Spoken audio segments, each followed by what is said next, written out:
Alright, welcome back. This is round 3 of Advanced Revival. Unfortunately, I didn't have access to my laptop when I played these games, so we're just going to be looking through the replays. So we start off with Medicham lead versus... I should probably slow down. I'm not going to go too slowly because that's boring, but, well, boring for some people. But Starmie lead's weird. Usually if you see it, you think, oh, this is going to be like Be a Lover, just because Blue's Energy used to spam that on ladder and people copy it. And then I've just got, this is a Salak Medicham with Bulk Up, and then Brick Break, Rock Slide, Shadow Ball. So, we want to get out of there. No point in staying in. And then Starmie uses Psychic. I probably could have, I think this ended up being a modest Starmie. I should have calculated that damage, see if it was. But, yeah, it's just pretty standard. So far I'm assuming there's going to be a T-Tar, there's going to be a Skarmory, Blissey, Gengar, and then Swampert. So just may as well just curse, basically, with my Snorlax. And I don't have Earthquake, so that just means that on this turn I boom, because Gengar's never coming in realistically. Dragon Dance there told me that this wasn't Be a Lover, and that it was some other weird thing. Or it was like a recreation that this person had made themselves, which would probably be worse. And then you see the Celebi, and think, oh well, I have no idea what's going on really here. I wanted to check who was faster. It was me, thankfully. And did they miss? No, they didn't leech seed. They just went for Psychic, which annoyingly landed me in 32 after Sand. So after another round, I wouldn't drop into Salak range, but that's fine. So I just take the 2-hit KO as they come in to revenge kill me with Dugtrio. So at this point, I'm not too sure what's going on with their team, because it's kind of saying I want spikes, because you've got an offensive Starmie, a Psychic Celebi, which did probably offensive damage as well. Again, I didn't calc it. But you've also got Dragon Dance Tyranitar and Dugtrio, which don't always want Skarmory. So I was fairly confused as to what was going on. You've got a lot of fast Pokemon, that's for sure. So yeah, I would have been in Salak range if I'd taken a tiny bit more damage, but it's fine. I can come in here with my Heracross to try and clean up. And I think I substitute here. Yeah. And I just try and take myself down to Salak Berry.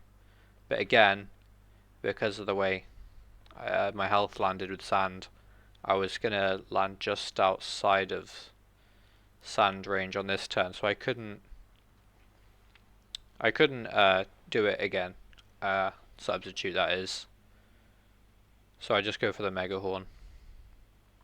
And I miss, which is lovely. So here, because I've still got the Salak Berry to pop, whenever I next switch in, I'll take Sand damage, and I'll get the Salak boost. I wanted to preserve it, and as you might notice, my Snorlax is already dead. I exploded it.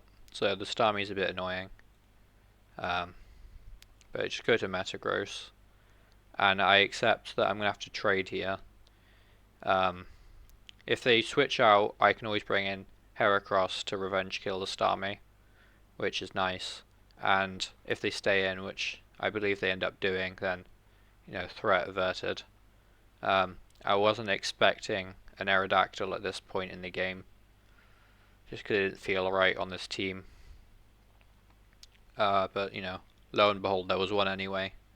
But I went to Heracross there just because it covered Dugtrio, and it covered any weird, like Jirachi. It could take a chunk out of a Jirachi.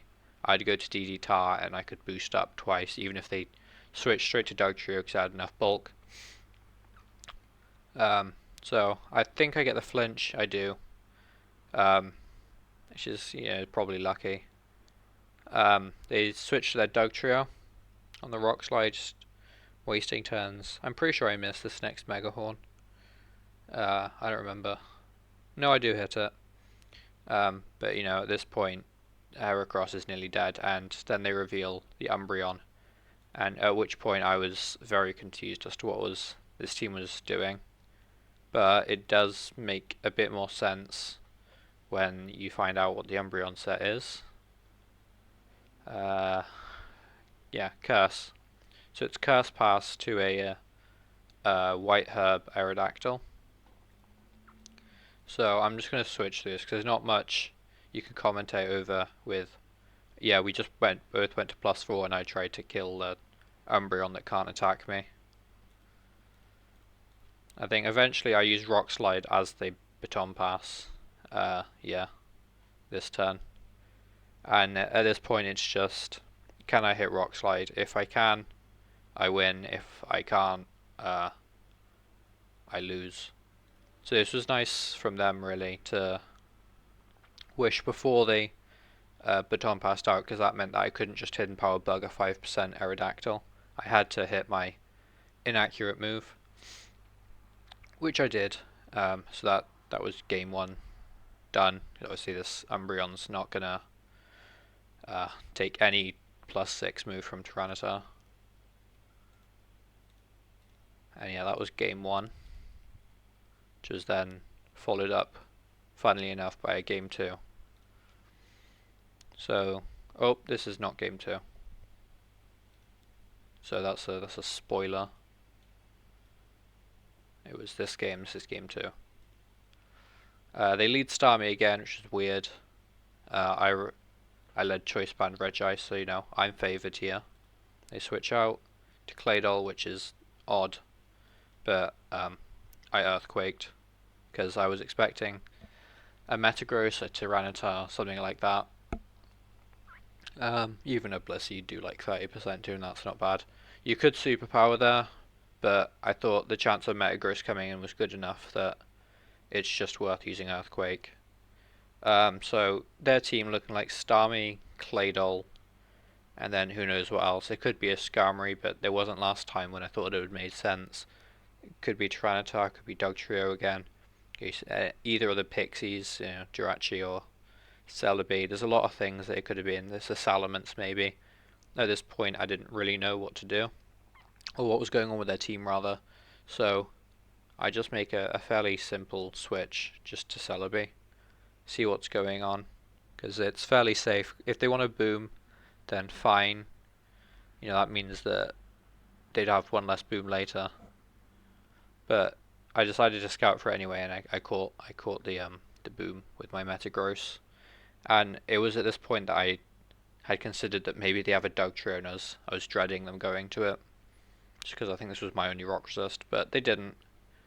And so I get a little bit more lefties, and I switch back out to Regice because I want to get a boom off. That was the idea here with this switch, was go back to Regice, explode whatever comes in, because it'll have to be an actual special wall this time, or a Metagross. But Chip or Metagross is nice anyway. But I got crit, so that was annoying. I decided to preserve the Regice sack here because I have a healthy enough Celebi that I can just switch into Hydro Pump, and I don't think they're not gonna switch into Hydro Pump and Ice Beam, and I didn't think that they would go for the Predict to Ice Beam the Celebi on the switch, because that would be stupid. If I just decided this was where I was going to sack the Regice, then they'd be down Starmie, which is clearly a big threat to this team. Just looking at it, you've got a Metagross, a Choice Band Regice, and then a Celebi. This looks like an offensive team, so you'd want to keep your Starmie about. So yeah, I switch into Hydro Pump. I have Recover on this, so that's what I clicked there, and I got crit. So 2 crits in 3 turns is not ideal. I calced here the standard mixed Metagross, which is what this isn't. It's a mixed Metagross, but I hadn't checked the EVs because I didn't build the team, which it is what it is. But it should take 57 from Hydro Pump. It in fact does not take 57. It takes 65. So I don't know. I haven't even bothered to calc since. I don't know if it's just because I was a minus per def Metagross or if they're modest. I was quite tilted at this point after getting crit a lot. So, and I got crit again, not that that matters. At this point, I'm kind of in a situation where the Starmie Oko's everything that could Oko it. So I just have to hope that they miss Hydro Pump, which they do, thankfully. And I just explode them. So we're down 2 to 4, but I have a reversal Blaziken, which can do anything, basically, and it's a Suicune as well, which, again, goated Pokemon. Just so bulky that it can take on almost anything. And it is a substitute Suicune as well. So I was hoping here that Metagross would just explode into the sub. Well, unfortunately they do not. Instead they Meteor Mash. I Rain Dance, because this is weather clearing for that Blaziken. Not that there was a Tyranitar. But I think I substitute again here because I figure they might boom. They don't. And I figure at this point they're just not exploding for whatever reason. So I take the rain boosted kill. Well, rain boosted 2-hit KO. I think it 2-hit KOs anyway. I crit there, not that it matters. And then their Medicham comes back out, I think. Yeah. And this is what I was talking about with Suicune being so incredibly bulky. So after the fake out and the brick break, I still lived to surf. Now the rain had gone away, so I don't kill, but that's fine. They let me just take the Medicham here. I should have reversaled there really, but I didn't want them to switch out to preserve the fake out, and then just reversal with 20 base power into something else. Unfortunately, at 6%, reversal only does 150 base power instead of the 200. And then a Ninjask came out, which was quite annoying. So they just sub all the way down. I think I used 6 Fire Blasts against it and I hit all of them. So that's my own little bit of luck. So that was 7 out of 7 I hit. So overall this game was quite hacksy. And then the last Fire Blast needed that to hit. I don't know if it killed, but it might have because it was Blaziken. It misses, and that's the game. So on to game 3, and going into it I was fairly tilted. Not much thought happened during this game. So it's just Skarmlead versus Skarmlead, as you saw before. Go to Magneton. I get the Magnet Roll. They don't Hidden Power Ground. Claydol comes out. And I was wondering whether I should just Toxic, because I do have Toxic, or whether I should go to Skarmory, because I was also thinking they might double to their own Magneton here, because Skarm, Doll, Mag is that's not a bad combination. So I was thinking Toxic might be a good move, but I'd also decided that if they just Earthquake and they have a Metagross later, and because I'm on Leech Seed Celebi, and sub as the last move on this Mag, I can trap the Metagross, which I think is more valuable than getting Toxic on the Claydol. So I go back to Skarmory. They Psychic, which is, I suppose, if that's your best move. And there, that was me doubling back to Magneton to check for an opposing Magneton. And they reveal Raikou, which is really odd on this team. I thought it might be some sort of rest Raikou, but it ends up just being sub Carmine. It's I don't really understand its placement on this team. And that was me. I just went to Blissey there instead of Celebi, because I just wanted to check for any weird stuff. Blissey is more likely to be able to deal with any weird things Raikou might do, as opposed to Celebi, which if you Leech Seed on sub, you're kind of boned. But I do have Perish Song on that Celebi, so if it had ended up being rest, I would have been able to go to that, force it out, and then start getting up my own spikes. Which I do here against this Metagross, and I thought it would be Choice Band, but it's just Agility Lum, which is a bit of an old set. Most Agility Metagross these days are leftovers, just because the utility is so nice. It means you can actually function as a proper rock resistance against things like Aerodactyl, as opposed to, taking 3 layers of spikes and then dying. So I just spike here, I believe. Yeah, as they mash, they get the attack raise, so I protect to get leftovers and then just roll them out.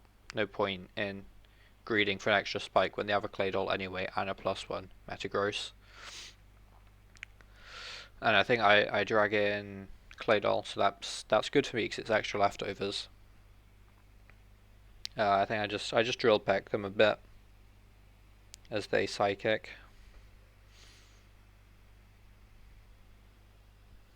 And I'm trying to maintain a spike just to chip that Raikou, or at the very least spike as Raikou comes in, so that whenever, if I can drag in Metagross or get double switches going, I can have a spike up to really make some damage stick. And now that I know that it's sub-Carmined Raikou, as long as Blissey is healthy and it keeps switching into spikes, there's basically nothing it can do. I decided to preserve Skarmory here because it walls Claydol and it's good against Metagross. And I didn't want it getting boomed here on this turn. And I also decided that I should just allow the Snorlax to boom the Celebi. Because I don't really have a good reason. I think at the time I was thinking, I might be able to get the Magneton in on Metagross to trap it. But I think looking back now, I should have anticipated the fact that they were going to boom and that my Celebi was still useful, given they had a Claydol and a Raikou. And I think I was probably thinking it's a DD Ments last, but yeah, it's hard to tell with this sort of thing.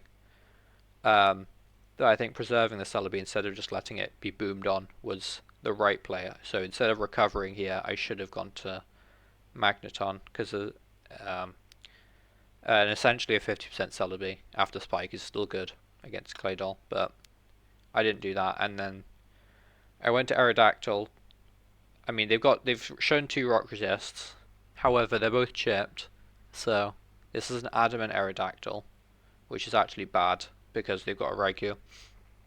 But I figured if they did go Raikou, I'd scare them out because they have to respect the possibility that I'm jolly, because most are. And here I just thought, right, I need the chip chip on Gengar because this is an Ice Beamless Blissey, and they might just switch to either Metagross or Claydol, and I didn't know which. And the Metagross doesn't have leftovers. Claydol at 67% doesn't particularly like Rock Slide anyway, because it takes about 20.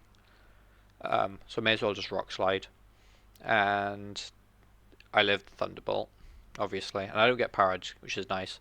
And then here, I think I should have just committed and Rock Slid again, for the same reason I Rock Slid to begin with, because I want the Gengar dead, and I can deal with either of the 2 rock resists they have. But instead, I go to Magneton. I think that was me trying to catch the Metagross as it came in, but that was, I think I was being too fancy there. I should have just taken the kill. And if they'd gone to Metagross, I'd be able to go back to Skarmory, because I'm still at good health. And they're still taking Spike's chip. So this was a bad move. And then I followed up with another kind of chip move by Thunderbolting. It was too simple. I just let the Claydol in for free. So now it's getting leftovers. It's going to be able to spin, and it puts me in a slightly precarious situation where my Celebi's dead. Blissey can't touch Gengar, which is gaining leftovers every time it comes in, and a Raikou that outspeeds my Aerodactyl, which is now at 15%, so it can't even switch in to a Claydol Psychic. Now, thankfully, they don't pressure me with that Raikou. So they spin, and then they don't go to Raikou for whatever reason. So they just let me absorber explosion after they let me get a bunch of leftovers. So that was nice. I don't have any spikes, but at this point it's literally just for Metagross really. Um, that was a nice move there. And then yeah, I go to my Swampert, so the Metagross is fine. I think I wanted to preserve the Swampert because uh, when I paralyze the Raikou with T-Wave Blissey or the Gengar with again T-Wave Blissey, it'll be useful. But I think my first and foremost thing was just kill the Metagross. Yeah, that's what that switch was for, because I wanted to preserve Swampert on a boom, and I think I should go Skarmory here, but I don't. I think Skarmory here is the better move. I phase them out, and then I don't know. I think if I don't phase them out actually. If I go to Skarmory there, I protect. At the very least, even if they switch out, I'm gaining leftovers so I can switch into Metagross again. And if they don't switch out, I can get a spike, protect again, and then roar them out. Because that way Metagross is dead because they can't spin and there's a spike up. And that would have been safer whilst preserving my Swampert no matter what, so that it can Ice Beam the Gengar and EQ the Raikou. But they don't boom anyway, so it's okay. Maybe they're Rock Slide. Don't know why they would be, but I suppose it's their best sweeper. And then it's just a case of Blissey finishing the game off. They don't forfeit, but I think they'd given up because they think that my Aerodactyl is not adamant because they didn't calc. So here they just let me paralyze it. Well, do I even paralyze it? Yeah, I do. But they didn't substitute. They didn't even let me throw basically, and that was a 2-1 victory to put me 3-0 in the second Swiss round. So I'm through to the single elimination bracket. I was lucky enough to get an activity win last week, which is why there was no games. But yeah, thank you to my opponent for playing. Game 2 was a bit wacky, but these things happen. Thank you for watching, and I'll see you next time.